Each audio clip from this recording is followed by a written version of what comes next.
In the last hour, before the stars began to scream, there was silence so wide it felt like the breath of the universe had paused to listen to a single fragile heartbeat. And that heartbeat was hers, the girl who stood beside the boy who had once promised that he would never let her fall. And though the galaxies trembled around them, though the fabric of space began to quiver with the sound of dying light, she looked at him and saw not fear, but something fiercer, something unyielding, like the first flame that dared to be born in the dark.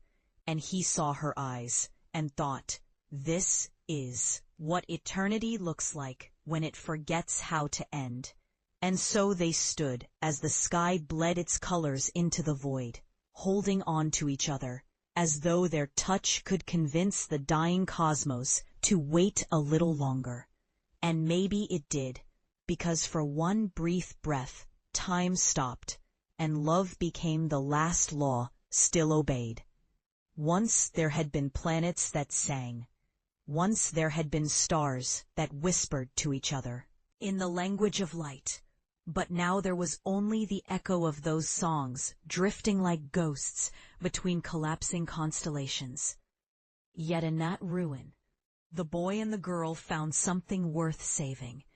Not the broken worlds, not the fading light, but the small warmth that bloomed each time their hands met. For in that warmth was memory. The memory of oceans that once kissed shores, and winds that once told stories, and mornings that once smelled of hope.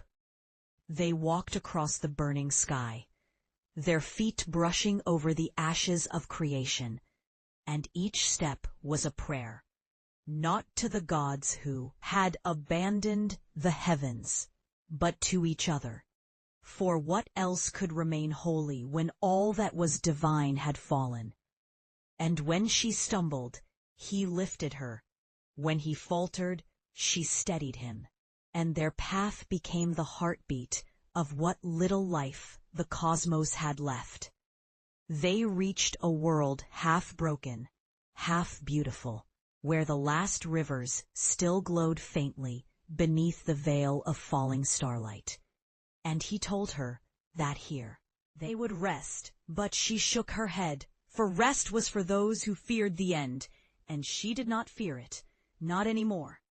Not with his hand in hers. She remembered the first time they had met, before the fires, before the silence, when the air was still full of laughter and dreams. She had been afraid of forever, and he had promised that forever was only a word, that love would always outlive it. And now, standing beneath a sky torn in half, she realized he had been right, because even as everything fell apart, the bond between them did not weaken. It burned brighter than the suns that once ruled the galaxies. And when the ground trembled and the rivers turned to light, she whispered that she would not let go. And he answered that neither would he. For even if the stars themselves turned to dust, they would be the dust that remembered. When the great collapse began, they did not run, they did not cry.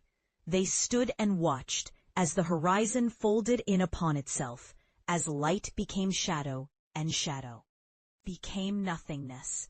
And yet in that nothingness there was a sound, faint and trembling like a melody sung by a dying universe, and it came from them, from their hearts, from the spaces between their fingers, and it grew until it filled the ruins with something the cosmos had not known for eons. Hope. It was not the hope of survival, nor the hope of victory, but the hope of meaning. The hope that love once born could never truly vanish, and that perhaps even when all creation ended, its memory would echo forever in some new beginning.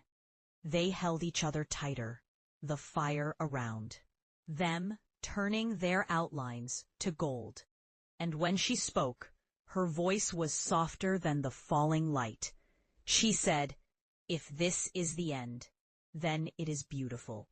And he smiled, because her words were the most perfect truth the universe had ever made. The end came not with a roar, but with a sigh. And in that sigh, he felt the universe surrender, like a tired child falling into the arms of peace. The stars burned away, the worlds crumbled, and time itself folded into stillness. But they remained, hand in hand, eyes locked in a love so vast that even nothingness could not consume it.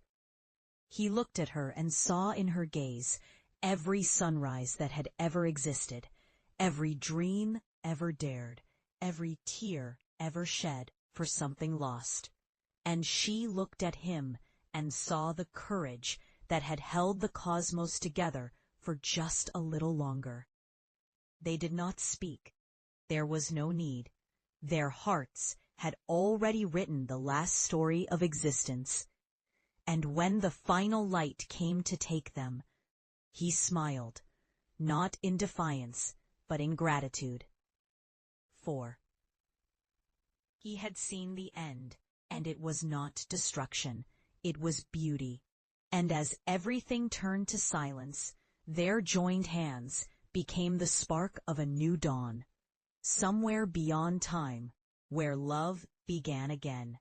Out of the hush that followed the great burning, a single thread of light uncoiled itself from the ashes of everything that had been, and it carried within it the echo of two hands still clasped, and two hearts still beating, and from that echo new worlds began to dream.